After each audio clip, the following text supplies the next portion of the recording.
नमस्कार, आप देख रहे हैं प्रदेश का सबसे भरोसेमंद news channel India news Rajasthan और साथ मैं हूं आपके कीर्ति कंसल।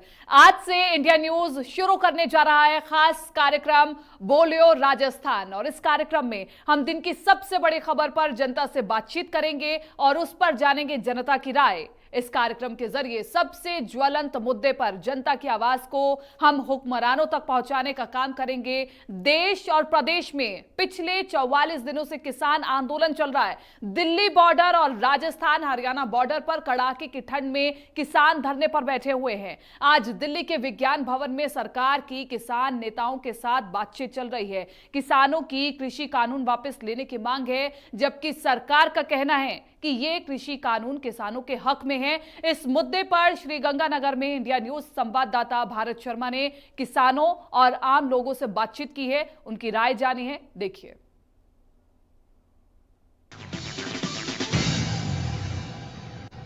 कृषि कानूनों के खिलाफ किसान लगातार 40 से 42 दिन हो चुके हैं, दिल्ली के अंदर बैठे हैं धरने के ऊपर। और इस समय हम श्रीगंगानगर के नेहरू पार्क के अंदर है। यहाँ पर आप देख सकते हैं, ये जो है ये किसान है और इनसे जानना चाहते हैं कि ये जो 3 कृषि कानून है इनकी इतनी खिलाफत क्यों की जा रही है। हालांकि इंडिया न्यूज जो है वो किसानों की आवाज बुलंद करने के लिए यहाँ पर किसानों के बीच में पहुंचे है। ये हमारे साथ में गंगानगर के किसान हैं, इनसे जानना चाहते हैं ये जो 3 कृषि कानून है इनको लेकर आप इतना विरोध क्यों कर रहे हो। ये कानून तीनों गलत है। इससे किसानों का और व्यापारियों का बहुत बड़ा नुकसान होगा। किस तरीके से किसानों का नुकसान होगा? जैसे मंडियां खत्म हो जाएगी और उसके बाद किसानों की जो जमीन लीज पे ली जाई है उस पर नुकसान होगा किसानों का। बिल्कुल, इनका कहना है कि लीज पे जो है वो जमीन ली जाएगी, मगर ऐसा लग नहीं रहा, क्योंकि कानून के अंदर जमीन लीज पे जरूर जो है वो ली जाएगी। और ये जो प्रथा है ये पहले भी चलती आई है, क्योंकि ठेकेदारी जो प्रथा है बड़े बड़े जो किसान है उनके द्वारा छोटे किसानों को जमीन जो है वो दी जाती रही है। चौथिया और जो पांचिया कहते हैं अपन यहाँ की भाषा के अंदर, उस तरीके से चलता रहे। आप क्या कहना चाहोगे? ये जो 3 कृषि कानून है सरकार भी सुनने के मूड में नहीं है, आप भी पीछे हटने के मूड में नहीं हो, तो ये लड़ाई कब तक चलेगी? बात ये लड़ाई की नहीं है जी। बात ये जो 3 काले कानून लाने के, पहली बात तो ये सेंटर का अधिकार क्षेत्र ही नहीं था। ये स्टेटों के राइट थे। स्टेटें उसमें क्या करना चाहती थी, कैसे करना चाहती थी, इन्होंने रात के अंधेरे में, मानते हैं लोकसभा में इनका बहुमत था लेकिन इनका राज्यसभा में बहुमत नहीं था। वहां इन्होंने इस बिल की ना उस पर बहस करवाई, ध्वनि मत से अचानक एकदम पास कर दिया गया रात के अंधेरे में, चोरी चोरी। अगर इसकी अच्छाई थी तो इनको इसका प्रचार करना चाहिए था, पब्लिक को बताना चाहिए था ये इसका अच्छा चीज है। इसको छुपके से चोरों की तरह लागू करने की आवश्यकता नहीं थी। बिल्कुल, इनका कहना है कि चोरों की तरह लागू नहीं करना चाहिए था। एक बार किसानों का जो शिष्टमंडल था उनको साथ में लेना चाहिए था, उनको भरोसे में लेना चाहिए था, और उसके बाद जो ये कृषि कानून है उसको लागू करना चाहिए था। उसके अंदर अगर कोई कमियां जो है अगर इनको लग रही है उनके ऊपर भी जो है वो डिस्कस होनी चाहिए थी। आपने इतने लंबे टाइम से खेती बाड़ी करते आ रहे हो, पहले जो खेती बाड़ी होती थी और अब जो खेती बाड़ी है उसमें कितना फर्क है? ये जो 3 कृषि कानून आए हैं, आपको क्या लगता है इससे कोई फायदा या नुकसान? नुकसान ही कह रहे हैं, भी बहुत नुकसान होएगा इससे। तो मंडियों नहीं रहेंगी, मंडियों से जमींदार मतलब लेते देते आए हैं, जो कितने मजदूर भी फेल हो जाएंगे, जो बड़ी बड़ी कंपनियों के हाथ आ जाएगा काम। तो हमें तो ये कानून हटाना चाहिए। इनका कहना है कानून हटाना चाहिए, हालांकि कोई ठोस वजह इनको समझ में नहीं आ रही है। और आप लगातार जो है वो आंदोलन का हिस्सा भी बनते हैं। आप दिल्ली भी गए थे और वहां पर लगभग 20 से 22 दिन आपने आंदोलन को देखा है। पुलिस भी पीछे हट नहीं रही है, किसान भी आगे बढ़ रहे हैं, सरकार पीछे नहीं हट रही, तो ये समस्या का हल कैसे हो पाएगा? हल तो इसका ये है, अभी मोदी जी को ये तीनों कानून वापस लेने पड़ेंगे। इंटरनेशनल दबाव बहुत, देखो जो है गोदी मीडिया उसने तो नहीं दिखा रहा था, लेकिन ये न्यूज अब इंटरनेशनल बन गई है। देखो 40 दिन हो गए, इतना बड़ा क्राउड है, इतनी शांति का पीसफुल आंदोलन, दुनिया के लिए मिसाल बन गया ये। और तीनों कानून, बॉर्डर के ऊपर हंगामा हुआ था, लाठीचार्ज भी हुआ था, आंसू गैस के गोले भी छोड़े हाँ गए थे, बिल्कुल किसानों बिल्कुल, के द्वारा भी उत्पात मचाया गया था, क्या कहोगे? वो था अभी जो संयुक्त मोर्चा है उसकी तरफ से हमारे को जीकेएस को आदेश नहीं था आगे तोड़ कर जाने का। मैं कोर कमेटी मेंबर हूँ जीकेएस का, पर उसको नहीं था। वह कुछ नौजवान उतावले थे, उन्होंने तोड़ दिया। वो हमारे भाई हैं, कोई बात नहीं, अब उनके साथ ही हम अब इकट्ठे हैं, कोई बात नहीं। लेकिन जो हरियाणा पुलिस कर रही है वो रोक रही है। कितने 250-300 उन्होंने आंसू गैस छोड़ी है, उनको क्या अधिकार है रोकने का? हमने जाना दिल्ली है, वो क्यों रोक रहे हैं? ये तो सरकार तो मानने के मूड में ही नहीं है, तो कब तक ये आंदोलन चलता रहेगा? आंदोलन तो तब तक चलेगा जब तक ये तीनों बिल खत्म नहीं होंगे। इनका कहना है तीनों बिल खत्म नहीं होंगे तब तक ये आंदोलन चलेगा, मगर अब ये समझ में नहीं आ रहा। हालांकि कई जो संगठन है वो बैकफुट पे जरूर आ रहे हैं, मगर कई संगठन जो है वो पूरी तरीके से इस कृषि कानूनों के लगातार खिलाफ में है। आप बाबू जी क्या कहना चाहोगे ये जो 3 कृषि कानून है उनको लेकर? जो इन्होंने भाई साहब ने कहा है बिल्कुल सही कहा है, मैं इनकी बात से सहमत हूँ। सारी बात नहीं, आपको क्या लगता है कृषि कानून लागू होना चाहिए? नहीं होना चाहिए, जो चल रहा था ऑलरेडी वैसे ही चलना चाहिए। क्या कैसे क्या चल रहा था? जो पहले बिक्री चल रही थी, सभी बेरोजगार आदमी थे उनको भी रोजगारी मिल रही है, मजदूरों को मिल रही है, ठेकेदारों को मिल रही है, सबको मिल रही है। तो जिस हिसाब से पहले चल रहा था उसी हिसाब से चलना चाहिए। मुझे पहले कानून चल रहा था उसी तरीके से हिसाब चलना चाहिए। हालांकि इनकी अपनी कुछ राय नहीं है वैसे। आप क्या कहना चाहोगे? किसान भी बैकफुट होने के मूड में नहीं, सरकार भी सुनने के मूड में नहीं। ये तो सरकार को बैकफुट पे आना ही पड़ेगा, क्योंकि 70% आबादी किसानों की है देश में, और कृषि प्रधान देश अपने कहते हैं इंडिया को।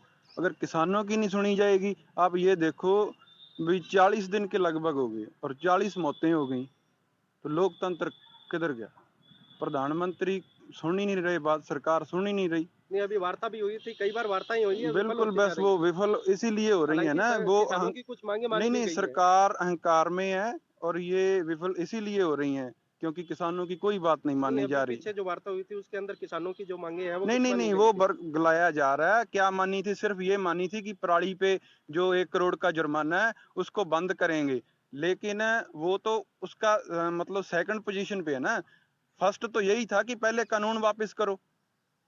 जब कानून वापस होंगे, पराली तो जब आप किसान हैं तो पराली तो उसके बाद का मैटर है ना, फसल के। गया था तो उन्होंने तो पहली प्रायोरिटी इसी बात को रखी थी। नहीं नहीं नहीं नहीं नहीं नहीं, उन्होंने पहली प्रायोरिटी इस पे रखी है कि कानूनों को वापस किया जाए।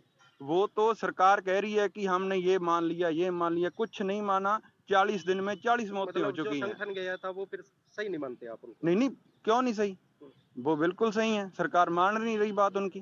नहीं, दो मांगे मानी बता रही है ना। नहीं नहीं नहीं, अच्छा, बिल्कुल इनका साफ तौर पे यही कहना है कि सरकार जो है वो मान नहीं रही है मांगे, और जो 3 कृषि कानून है उनको अगर वापस नहीं लिया गया तो ये आंदोलन इसी तरीके से चलता रहेगा। बाबूजी, आप भी लगातार जो है वो देखते आ रहे हो, किसानों की जो मांगे हैं उनको सुनते आ रहे हो, तो क्या कहना चाहोगे? मालूम नहीं है कानून की बाबत क्या लगा बिल्कुल बिल्कुल, ये जो है यहाँ पर थे, इनको इस बारे में अभी तक ये कुछ नहीं कहना चाहते। आप कुछ कहना चाहोगे कृषि जी?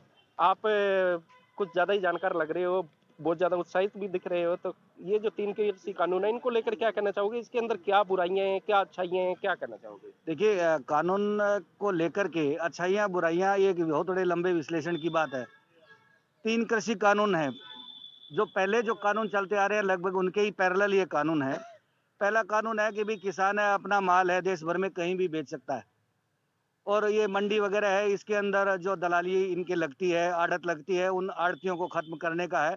और किसान भी लंबे समय से ये मांग कर रहे थे कि मंडी में ले जाते हैं हमारे साथ, ये चोरी हो जाती है हमसे, पैसा ज़्यादा लिया जाता है, ये है वो है, हमारी ट्राली में से माल चला गया, ये वो है। तो इस प्रकार की शिकायतें इन लोगों की है। चूंकि अभी ये एकदम से ये लोग बोलते नहीं, लेकिन चूंकि व्यापारी भी इनके साथ, इसलिए सारा मैं समझता हूँ कि इतना बड़ा खर्चा लग रहा है तो कोई न कोई तो दे रहा होगा। तो पहला जो एक कृषि कानून ये है कि आप अपना माल कहीं बेच सकते हैं, इनके विरोध में कोई नहीं है। सारे किसान कह रहे हैं हाँ हाँ ओके ठीक है हम बेच रहे हैं। दूसरा है कॉन्ट्रैक्ट फार्मिंग। तो कॉन्ट्रैक्ट फार्मिंग मैं समझता हूँ कि गंगानगर जिले में सभी लोग कॉन्ट्रैक्ट फार्मिंग पहले से ही करते आए हैं, यानी कि 20-20% हिस्से पर यहाँ के किसान है अपनी जमीन देते हैं, यानी कि 80% जमीन का जो उपज पैदावार वगैरह खुद रखते हैं और 20% जो काम करता है वहाँ पे रखते हैं। तो ये उसके साथ भी एक कॉन्ट्रैक्ट, कहीं जगह 25% का भी है, 20% चौथिया पांचिया बोलते हैं इनको, ये रखते हैं पार्टनरशिप टाइप से। इससे पहले भी इस प्रकार के लगातार यहाँ जो किसान है वो करते रहे हैं। और पड़ोसी राज्य में पंजाब में तो इनका डर ये है कि अगर बड़ी कंपनियों से हमारे साथ अगर कॉन्टैक्ट कर लिया तो बाद में कंपनियां हमारी जमीन छीन लेगी, हमारी क्रॉप पे वो क्या नाम लोन लेंगे। मैं समझता हूँ कि क्रॉप पे अगर कोई लोन लेता है तो उसकी जमीन कैसे हड़प लेंगे, ये मेरे समझ में नहीं आया। क्योंकि पहले पेप्सी कंपनी ने भी वहाँ पर ऐसा ही किया था, वहाँ के किसानों के साथ कॉन्टैक्ट फार्मिंग की थी, लेकिन आज तक किसी किसान की वहाँ पे जमीन नहीं गई। ये लेकिन इन तीनों कानूनों में एक कानून का मैं भी पूरी तरह से विरोधी हूँ कि किसी भी व्यक्ति को असीमित रूप से उसको कृषि जिंसों की स्टोरेज करने की इजाजत कभी नहीं दी जानी चाहिए। क्योंकि जो भी देश के अंदर अडानी अंबानी का नाम से विरोध हो रहा है, लेकिन अडानी अंबानी नहीं, और बहुत ऐसे ऐसे व्यापारी पड़े हैं, करोड़ों अरबों खरबों रुपए जिनके पास पड़े हैं, वो लोग बड़े बड़े फार्म हाउसों में और में अपनी जगह पड़ी है, उनके अंदर ये सारा का सारा कृषि जिन्स इकट्ठे कर सकते हैं। तो कृषि जिन्सों का किसी प्रकार से मैं कहता हूँ भंडारण नहीं होना चाहिए, क्योंकि एक साथ भाव उठ जाते हैं। अब चने के भाव को देखिए, पिछले दिनों जौ के भाव के देखिए, अरंडी का गंगानगर के अंदर बहुत से लोग बर्बाद हो गए अरंडी के मामले के अंदर, क्योंकि वो इस प्रकार का ही सारा खेल था, सट्टेबाजी होती है इनकी। तो दो कानून का छोड़कर तीसरा कानून है, मैं इसका सख्त विरोधी हूँ। बिल्कुल, इनका साफ तौर पे यही कहना है कि 2 कानून ठीक है, मगर जो एक कानून है, जो भंडारण का जो तीसरा जो कानून बनाया गया है, उसका ये पूरी तरीके से विरोध कर रहे हैं। आप क्या कहना चाहोगे इस मैं कहना चाह रहा हूँ कि ये जो भारत सरकार ने ये जो तीनों काले कानून लेके आए हैं, ये बिल्कुल गलत है। मैं आपको सिलसिलेवार तफसील से सारी बात बताता हूँ।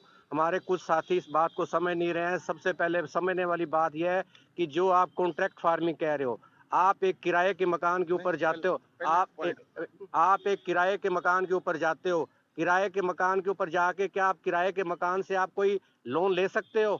ये है कि आपने कमरा किराए पर लिया और जाके आप बैंक को कहो कि बैंक वालों आप मुझे लोन दे दो, कभी ऐसा हुआ?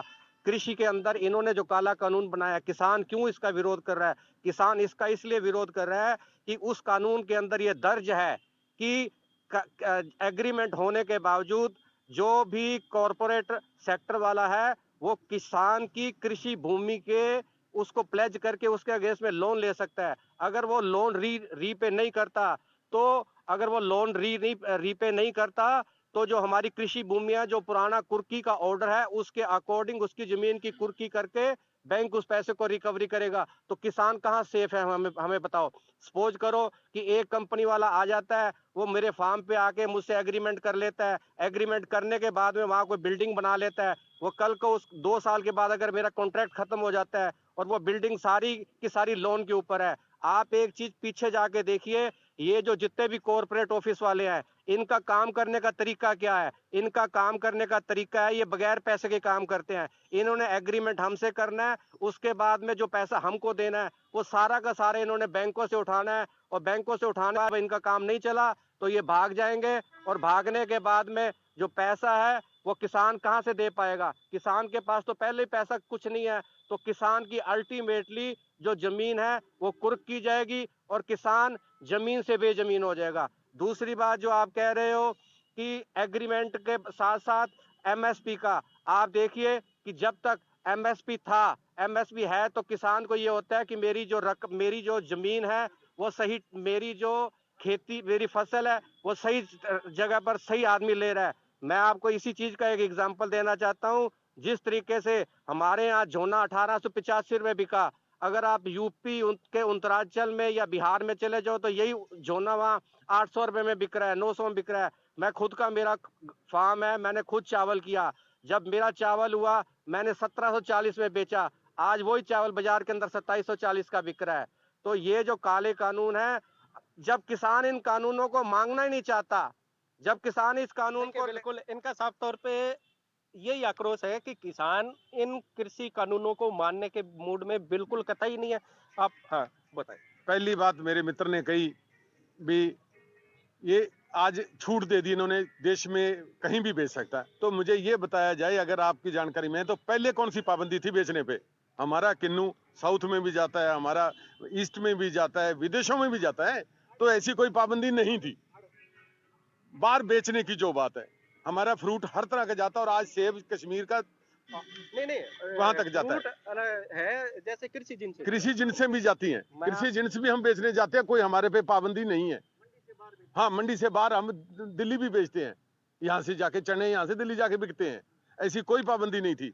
ये सिर्फ और सिर्फ इन्होंने ये भंडारण की ब्लैक मार्केटिंग का एक तरीका था। ये तो बातें जोड़ी गई हैं साथ में, लेकिन इन्होंने भंडारण जो स्टॉक उनको देना था, डिलिमिट कर दी, उसकी जो लिमिट खोल दी है भंडारण करने के लिए उनको अधिकार देना था, उसकी आड़ ये सारे जोड़े गए हैं।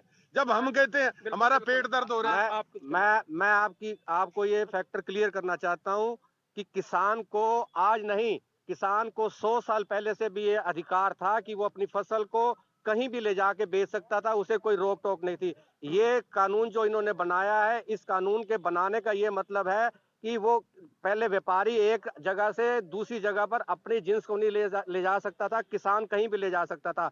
अब इसका छूट देने का मतलब है कि व्यापारी अपनी सारी जींस को एक जगह इकट्ठा करके उसका भंडारण कर लेगा। भंडारण करने के बाद में वो मार्केट के अंदर एक वैक्यूम पैदा करेगा, एक शॉर्टेज पैदा करेगा और हमारी उसी चीज को 10 गुना रेट के ऊपर बेचेगा। बिल्कुल इनका साफ तौर पे यही कहना है कि कहीं पे भी बेच सकते हैं, मगर पिछले दिनों के अंदर गंगानगर के अंदर पंजाब की जो गेहूं है उसको यहाँ पर बेचने के लिए अधिकारियों के द्वारा पूरी तरीके से पाबंदी लगाई गई थी और गंगानगर का जो गन्ना है उसको पंजाब के अंदर बेचने के लिए भी यहाँ के अधिकारियों के द्वारा रोका गया था, क्योंकि यहाँ के जो किसान है वो पंजाब के अंदर अपनी जिंस नहीं लेके जा सकते थे और पंजाब के जो किसान है वो गंगानगर के अंदर अपनी गेहूं नहीं बेच सकते थे। आप क्या कहना चाहोगे इस मामले ये को तो देखो 1976 से फ्री है किसान, कहीं जाकर अपनी फसल बेच सकता है। ये तो इनका प्रोपोगंडा है सिर्फ भी हमने फ्री कर दिया किसान को, हमने आजाद कर दिया। तो गुलाम कब तक आजाद? तो पहले बेच सकता था।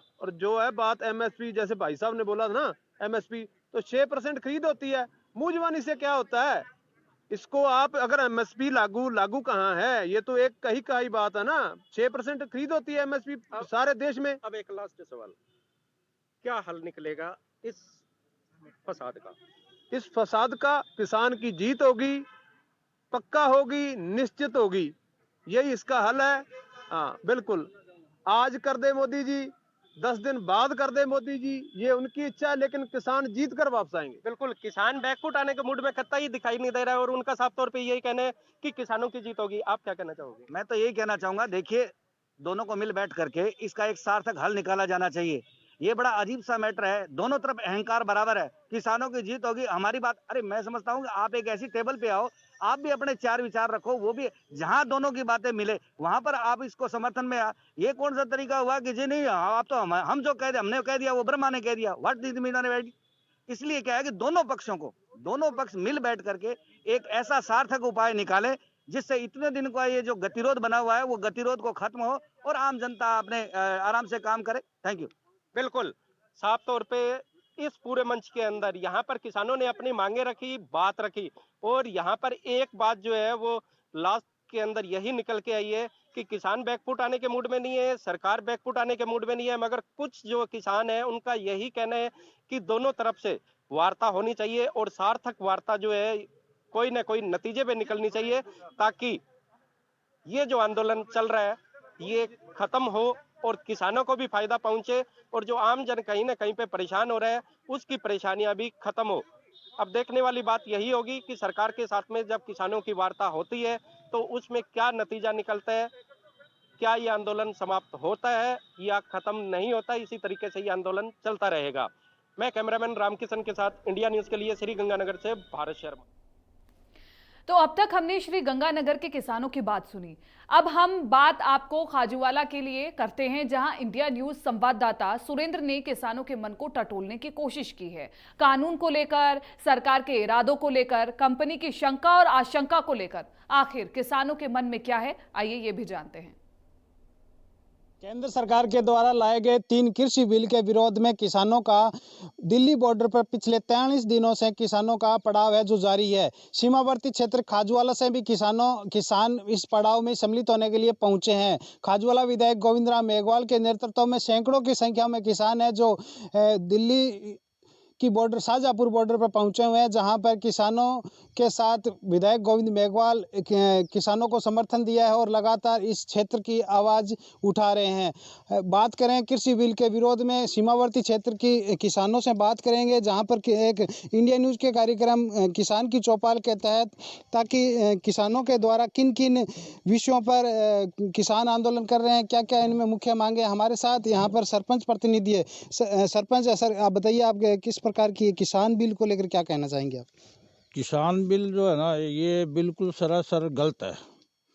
मेरा ये मानना है कि भी किसान जो है उसको मतलब जो ये गवर्नमेंट कह रही है बिचौलियों को हटाया जाए, तो ये बिचौली अगर हट जाएंगे तो किसान के तो 6 महीने बाद फसल आती है, उसको खाद की भी ज़रूरत पड़ती है, उसको 10 रुपये की ज़रूरत पड़ती है, उसकी बच्ची की अगर शादी होती है तो वो सेठ के पास जाता है कि भी सेठ जी मेरे को है ना लाख रुपए दो, 50,000 रुपये दो, तो वो देता है बेचारा जो बीच में होता है ये सरकार हटाने वाली जो बिचौलियों को, तो वो देता है और उससे वो अपने बच्चों की शादी करता है, या उसके कोई मर्ग हो जाती है तो वो उनको मतलब उसका कोई जो भी सिस्टम होता है वो पूरा करवाता है। उसके बाद भी वो फसल ले जाकर अपने किसान के पास, उस सेठ साहूकार के पास में बेचता है, तब वो अपने पैसे काट लेता है और बाकी आगे भी उसका और जो लालन पालन चलाता है। तो इसलिए मेरा ये मानना है भी ये सरकार ने बिल्कुल सरासर गलत किया है। ये अडानी अंबानी ये जो बड़ी बड़ी कंपनियां हैं उनको ये मतलब पूरा देश बेच रहे हैं, तो ये एक किसानों के साथ में बहुत ही ज़्यादा कुठाराघात है। मेरा तो सभी पार्टी के जो सत्र पे बैठे हैं, मोदी जी से विशेष करके अमित शाह जी से, वो इन गद्दारों से क्यों बिक रहे हैं? और अगर किसानों से ये मतलब अगर ये हक छीन रहे हैं तो पहला तो इनका जो 3 अध्यादेश है उसमें पहला अध्यादेश तो ये है इनका। दूसरा अध्यादेश ये है भी एक मतलब ये आगे आपको ज़मीन ये कह रहे हैं जी आय दूनी करेंगे। आप इसके चक्कर में कभी मत आना, ये कहीं भी कोई आय दूनी करने वाले नहीं है। इनका जो एग्रीमेंट लिखा गया है उस एग्रीमेंट के आधार पर अपने कोर्ट में नहीं जा सकते, और वो कंपनी कोर्ट में जाएगी अगर अपने उसमें उसके मुताबिक अगर खाद डालेंगे, अगर वो उतनी फसल नहीं हुई तो ये जो कंपनी है वो अपने पे मुकदमा भी करेगी, और अपने जो कह रही है ना भी हम कास्ट पहले अपने को ठेका पे ये ज़मीन लेगी, फिर बाद में अपने से कास्ट कराएगी। तो अगर वो कास्ट में अगर सही तरीके से उपज नहीं हुई जितनी वो चाह रही है तो फिर अपने को है ना तो कोई हिस्सापाती नहीं देगी, और बाकायदा अपने पर केस चलेगा। अपने को हाई कोर्ट सुप्रीम कोर्ट तक उस झगड़ना पड़ेगा, हो सकता है अपने को अंदर भी जाना पड़े। ये थे कि कह रहे थे कि किसान बिल को लेकर अपनी अपनी प्रतिक्रिया दे रहे थे। हमारे साथ कुछ किसान और भी है जिनसे जान लेते हैं। सर आप बताइए कि किस प्रकार से किसान पिछले 43 दिनों से बॉर्डर की ये दिल्ली बॉर्डर पर बैठा है और लगातार आंदोलन कर रहा है, क्या कहेंगे कि ये किसान क्या अपनी मांगे को मनवा पाएगा? बिल्कुल जे सरकार को चाहिए इसका जल्दी से जल्दी फैसला देना चाहिए, नहीं तो आगे वाला टाइम बहुत माड़ा आ रहा है। जे कह रहे हैं कि कभी जे अभी पीछे 6 तारीख ली थी इन्होंने, 6 तारीख का कोई नहीं समझौता दिया, और आगे अभी 8 तारीख रख दिए। आज भी रैली है, ट्रैक मार के चल रहा है आज, और आगे भी इसका जल्दी से जल्दी संशोधन किया जाए। क्या इस सीमावर्ती क्षेत्र खाजूवाला में किसानों की क्या क्या समस्याएं हैं? देखो जे अभी नहीं, जे कल तक कोई फैसला आता तो खाजूवाले के सभी किसान व दिल्ली के लिए रवाना होंगे। और क्या मांग है मोदी सरकार से? आप किस प्रकार से चाहते हैं ताकि ये कानून किसानों के हित में आ जाए? हम तो ये चाहते हैं कि जल्दी से जल्दी मोदी सरकार को इसका फैसला देना चाहिए और किसानों के हक में ये फैसला आना चाहिए। देखा कि अन्नदाता परेशान है, पिछले 43 दिनों से ये दिल्ली बॉर्डर पर डटा हुआ है, लगातार आंदोलन कर रहा है। लेकिन अब देखना होगा कि इस अन्नदाता की बात किस प्रकार से सुनी जाती है, कब इसका फैसला आता है, कब इस सरकार इस समस्या का समाधान कर पाती है। हमारे साथ कुछ किसान और भी है। सर आप बताइए कि सीमावर्ती क्षेत्र में बैठे हो, आईजीएनपी नहर का अंतिम छोर है, इस क्षेत्र से जुड़े किसानों की क्या समस्याएं हैं? पानी की ज़्यादा समस्या है सर। पानी 2-4 में 2 रोज चलते रहे, अच्छी बारी है लगेगी, पानी नहीं आ रहा है। एक सड़कें हमारी है वो सिंगल है, खाजूवाड़े से वो डबल होनी चाहिए। पानी की वजह से सारी फसलें खत्म हो गई, अब की बार कणकों गेहूँ का बिजान नहीं हुआ है। क्या मांग है, किस प्रकार से पानी मिले ताकि किसानों की उपज जो अच्छी हो? 4 में से 2 रोज चलनी, 4 में से 2 चलनी चाहिए, फसलें उपज बढ़िया होगी। देखा कि अन्नदाता की हमेशा ही इस क्षेत्र से सिंचाई पानी की मांग रही है। 2004 का किसान आंदोलन याद किया जाए, यहाँ पे कुछ किसान शहीद भी हुए थे सिंचाई पानी की मांग को लेकर। पिछले 7 दिन यहाँ पे 2004 में 7 दिन तक कर्फ्यू लगा था, क्योंकि आईजीएनपी नहर का अंतिम छोर है जहाँ पर सिंचाई पानी की बड़ी समस्या बनी होती है। किसान बिल को लेकर भी किसान परेशान है, पिछले 43 दिनों से लगातार दिल्ली बॉर्डर पर डटा हुआ है। तो कुछ किसान अब सिंचाई पानी को लेकर भी आंदोलन करने की शुरुआत है, क्योंकि अंतिम छोर पर बैठे किसानों को मार्च माह तक 4 में से 2 समूह में सिंचाई पानी की मांग की जा रही है, ताकि यहाँ पर गेहूं व सरसों की फसलें हैं जो पर्याप्त मात्रा में सिंचाई पानी मिलने पर ही ये अच्छी पैदावार कर सकती है। लगातार अब देखना होगा कि अन्नदाताओं की समस्या इस ठुठुरती ठंड के अंदर केंद्र सरकार किस प्रकार से मान पाती है, और क्या अन्नदाताओं को इसमें लाभ मिलेगा। खाजूवाला से इंडिया न्यूज़ के लिए सुरेंद्र मंडा। फिलहाल हमारी इस खास पेशकश में इतना ही। मुझे दीजिए इजाजत। नमस्कार।